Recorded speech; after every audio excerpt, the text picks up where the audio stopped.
5 medieval torture methods you didn't know about? Imagine a world where justice was measured not by fairness, but by fear. Where guilt or innocence wasn't decided in a courtroom, but in a chamber filled with screams, blood, and iron.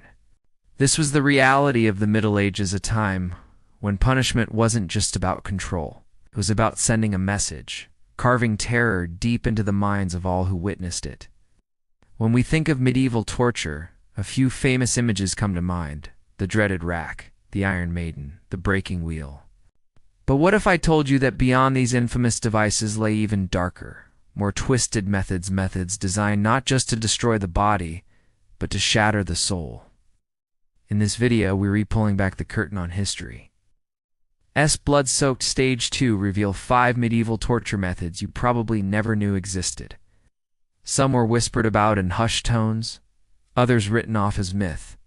But all of them reveal just how far human cruelty can go when disguised as law, faith, or justice. From instruments created to mutilate the human body in ways almost too horrific to imagine, to psychological terrors that broke the will of even the strongest prisoners. These forgotten practices tell us as much about the people who invented them as they do about the victims who endured them. Stay with me, because what you're about to discover isn't just history, it's the darkest side of human imagination. By the end of this video, you'll question whether these methods of justice were ever about truth, or if they were simply about power. Now, let's step into the shadows of the medieval world and uncover the 5 torture methods you didn't know about. Method 1. The breast ripper. Among the most grotesque devices hidden in the annals of medieval cruelty lies one of the most chilling instruments ever imagined: the breast ripper.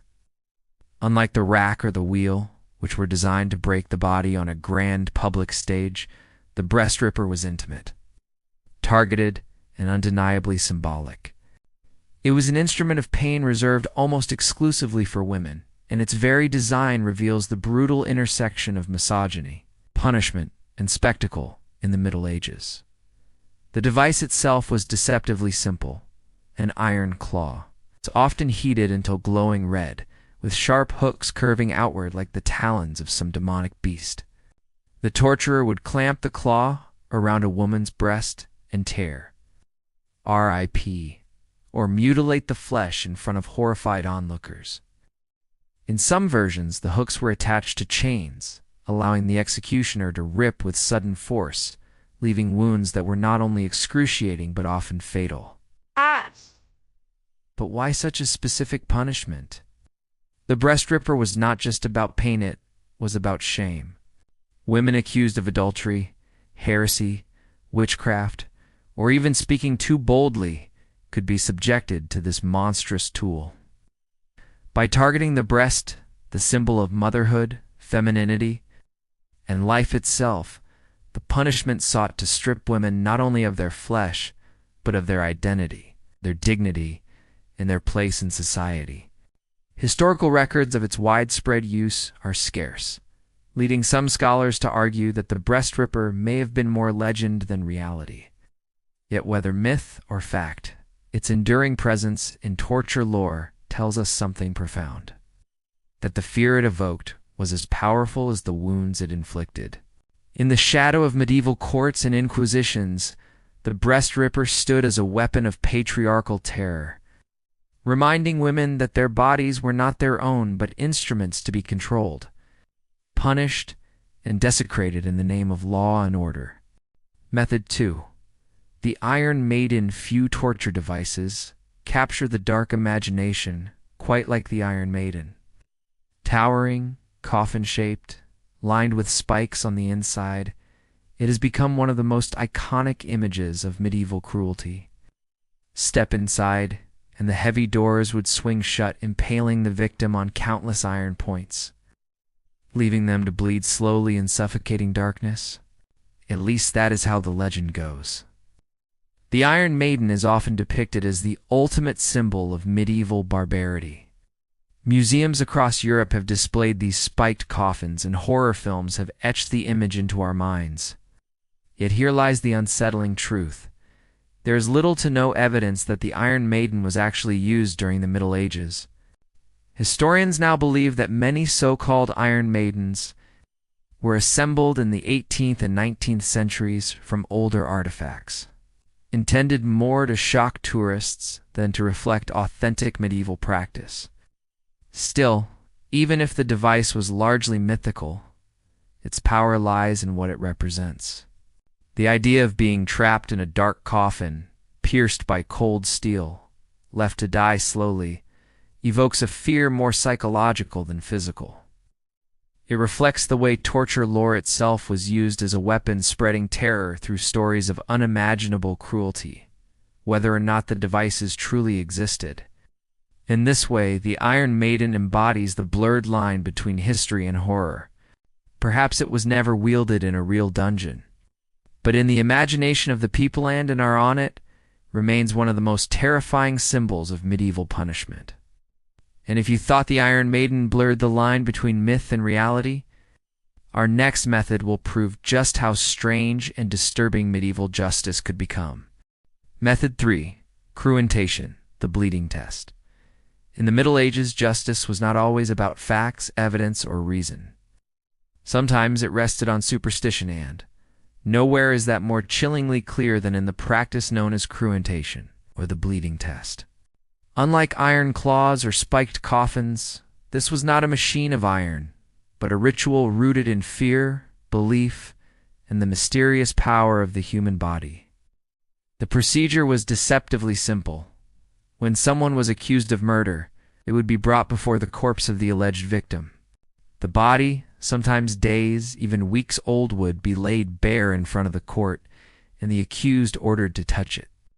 If the wounds of the dead began to bleed again at that moment, it was taken as a divine sign of guilt. The accused, branded by the judgment of heaven, was often condemned without further trial. To our modern minds, this sounds absurd, an impossible test, based on nothing more than coincidence and the imagination of fearful witnesses. But in medieval Europe, cruentation was widely practiced. Records show it being used in Germany, Poland, and Scotland well into the 17th century. Entire trials could hinge on this single moment, with crowds watching the corpse as though God himself would reveal the truth. Why did people believe it? In an age when death and religion intertwined in daily life, the bleeding body was seen as a vessel of divine justice. To accuse someone of murder was to disturb not only human law, but the order of the universe itself. And so, the dead were thought to speak one last time through their wounds, through their blood. Of course, the test was wildly unreliable. Bodies could bleed again naturally due to decomposition, shifts in temperature, or even pressure applied by the accused. But to medieval society, none of that mattered. The sight of blood was proof enough, and the accused often faced execution or brutal punishment. Cruentation reminds us of the terrifying power of belief. Here, torture wasn't inflicted with iron or fire, but with superstition and fear, proof that the medieval mind could be just as cruel as any weapon. And if you thought blood itself could be used to condemn, wait until you hear how boiling water, red-hot iron, and flames decided the fate of countless souls. Method 4. Trial by ordeal in the shadowy halls of medieval justice. Few practices were as terrifying or as fatal as the trial by ordeal. Unlike devices forged from iron, this was a ritual that placed the fate of the accused directly into the hands of God. If you were innocent, divine power would protect you. If you were guilty, the punishment would be swift, brutal, and often final. There were many forms of ordeal, each as cruel as the next. One of the most infamous was the ordeal by boiling water. The accused would plunge a bare hand into a cauldron of scalding liquid to retrieve a stone or iron ring. The hand was then bandaged and left for several days. If the wound festered, guilt was declared. If it healed cleanly, innocence was proclaimed, though survival itself was rare. Another common ordeal was the ordeal by fire. The accused might be forced to carry a red-hot iron bar across a set distance, their burned palms later examined for signs of divine healing. Others were thrown into flames, expected to emerge unharmed if they were pure of heart. Perhaps the most ironic of all was the ordeal by water, where the accused, often witches, were bound and cast into a river or lake. If they floated, it meant the water, symbol of purity, had rejected them, marking them guilty. They sank, they were considered innocent, but often drowned in the process. What made these trials particularly horrifying was not just the physical suffering, but the helplessness. The accused had no defense, no evidence to present, no words that could save them. Their lives hung entirely on wounds, scars, and the interpretation of priests who claimed to speak for God. For medieval societies, ordeals offered the illusion of divine judgment. For the victims, they were nothing more than slow, public executions, rituals of pain meant to terrify communities into obedience. The trial by ordeal reveals the darkest truth about medieval justice, that suffering itself was seen as proof. And as we move to the final method, you'll see that even when no fire, blade, or cauldron was involved, medieval cruelty could still destroy a person completely by breaking not the body, but the mind. Method 5. Psychological torture and isolation. Not all torture in the medieval world required chains, blades, or fire. Some of the most devastating methods left no visible wounds at all. Instead, they attacked the mind, slowly crushing a prisoner's spirit until confession or madness was the only escape. Among these, isolation and psychological torment proved to be weapons as cruel as any iron device. Accused heretics, witches, or traitors were often locked away in cold, dark cells, cut off entirely from human contact. Days stretched into weeks, and weeks into months, as the silence became unbearable. Without light, time lost all meaning. Without voices, the mind began to create its own hallucinations, whispers, and visions that blurred the line between reality and nightmare. The goal was simple: to weaken resistance without leaving scars. A prisoner who resisted the rack might still break after endless solitude. Hunger, sleeplessness, and the constant dread of not knowing when or if they would be called to trial wore down even the strongest will. For inquisitors, this was far more effective than brute force, because it delivered confessions that appeared voluntary. Some dungeons employed subtle cruelty to intensify the despair. Prisoners were kept in cells too small to stand or too low to lie flat, forcing them into twisted positions for days on end. Others were deliberately placed where they could hear the cries of those being tortured, letting the imagination do the rest. And then there were mock trials, false promises of release, only to be returned to the shadows, a cruel game of hope and despair. Modern historians note that these psychological tactics often broke prisoners more completely than any device. To be denied sleep, light, food, and companionship was to be denied humanity itself. In this way, the dungeon became a tomb for the living, where the mind collapsed long before the body. The breast ripper, the Iron Maiden, and the boiling cauldron may shock us with their brutality, but it was isolation, silence, and fear that proved to be the most enduring tortures of all. As we have journeyed through the dark corridors of medieval history, our one truth becomes impossible to ignore. Cruelty was not just a tool of punishment. It was an art form sharpened by fear, superstition, and power. From the savage precision of the breast ripper to the haunting myth of the Iron Maiden, from the superstitions of cruentation to the terrifying uncertainty of the trial by ordeal, and finally, the quiet madness of psychological isolation.